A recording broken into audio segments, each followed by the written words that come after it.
Good morning, sunshine. I'm Coy. Welcome to CNN 10, the best 10 minutes in news. We are coming to you from Detroit today. We're here to report on the excitement surrounding the Detroit Lions. The city sold out the Lions Stadium last night. Even though the team played the San Francisco 49ers in California for the NFC Championship, the team has brought a sense of hope and unity to the entire city all season. Incredible run. Now there's just one NFL game that remains, the Super Bowl in Las Vegas on February 11th. All right, we begin today in the Netherlands, where the International Court of Justice ordered Israel to prevent genocide against the Palestinian people in their ongoing war in Gaza. But before we get into that news, what exactly is the International Court of Justice? The ICJ is the United Nations top court and was created after World War II to address disputes between nations and to give their opinions on international legal issues. While these decisions are binding and cannot be appealed, the ICJ has no way to enforce them. But its opinions can heavily influence the UN and other international institutions. Okay, back to the most recent news. This began earlier this month after South Africa accused Israel of breaching international laws on genocide against the Palestinians in Gaza. South Africa wanted the court to issue an emergency order that would force a ceasefire. Basically, this would act as a restraining order against further military action by Israel in Gaza until the court could consider the full case, and that could take years. Friday, the court's 17-judge panel did order Israel to, quote, take all measures to prevent genocide in Gaza, but it did not demand a ceasefire. And as scrutiny increases on both sides of this war, last week's ruling leaves both Israelis and Palestinians with reasons to feel vindicated and frustrated.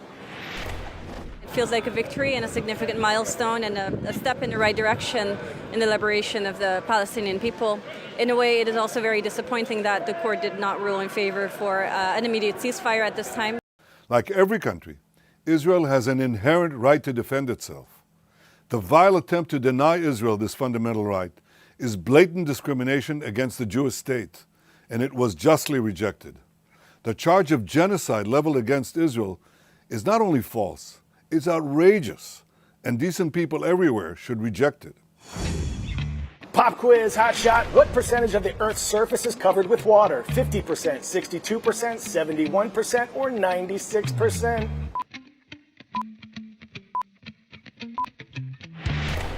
If you said 71%, put your hands up. That's according to U.S. Geological Survey.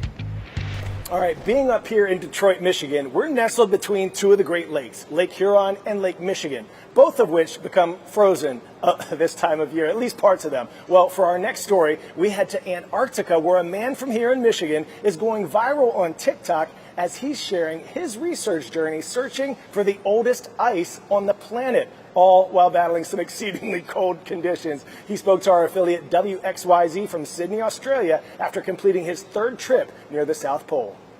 So what's the difference between ice that you make at home in your freezer and ice here in Antarctica? The answer to that is bubbles.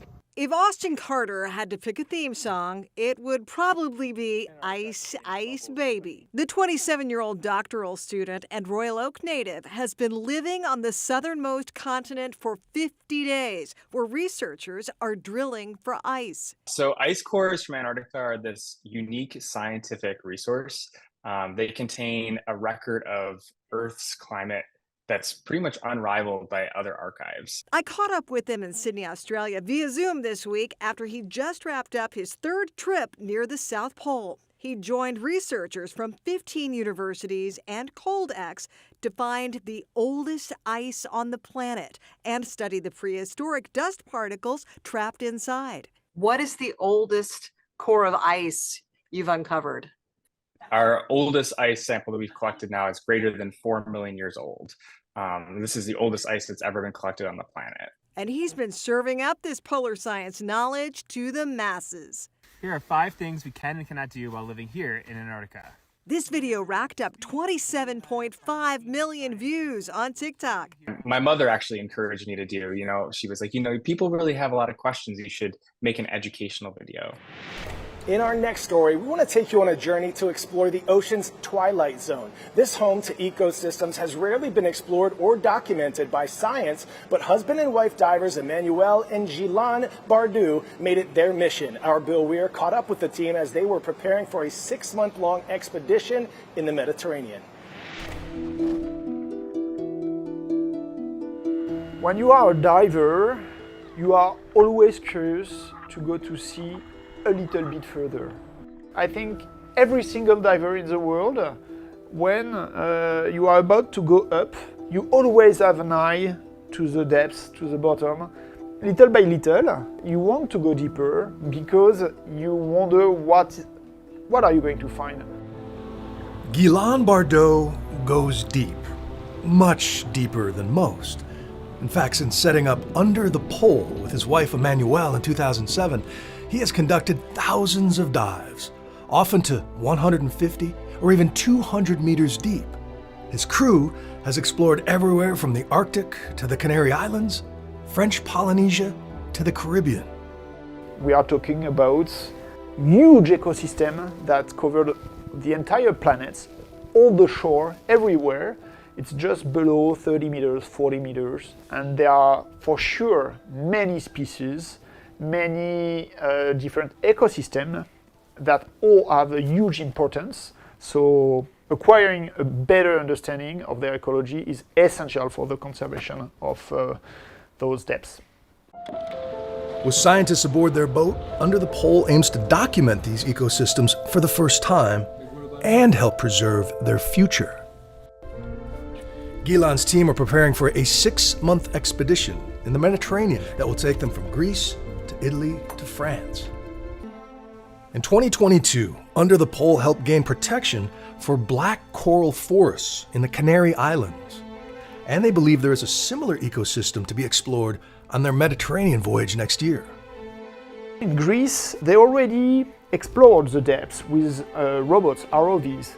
So they know some fields of black corals, but are not able to study it because of the depths, because they do not have the divers to do so. And I like those missions where there is huge collaborations, with different people that can do together something they cannot do alone or just with their own team.